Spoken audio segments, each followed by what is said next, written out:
It's important to store your canoe correctly, whether you're storing it for a week or for a longer period of time, in order to extend the life of the canoe and the other gear, the airbags and all that. First thing you want to do, no matter how long you're storing it for, is to deflate the airbags at least a little bit. If you're just storing it for a short period of time, you can leave the airbags in the boat, but make sure that they're nice and loose and that they're not still blown up very tightly. If they are blown up tightly and it gets warmer, the airbags may overinflate and they may pop, or you may have a hole in them. And once they have a hole in them, they're pretty hard to repair. The other thing you want to do if you're storing for a longer term is to loosen screws that go through wooden elements. Because during the winter, those wooden elements and the other parts of the canoe may expand or contract at different rates.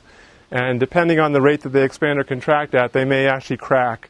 And we have seen some boats that have cracked as a result of being stored with the screws tight over the winter. Finally, you want to make sure you get all the water out of the boat, and a good way to store them is on top of a pair of sawhorses.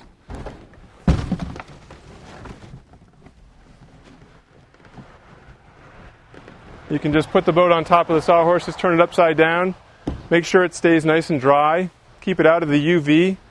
Storing it in the sunlight will eventually break down a lot of components of the boat.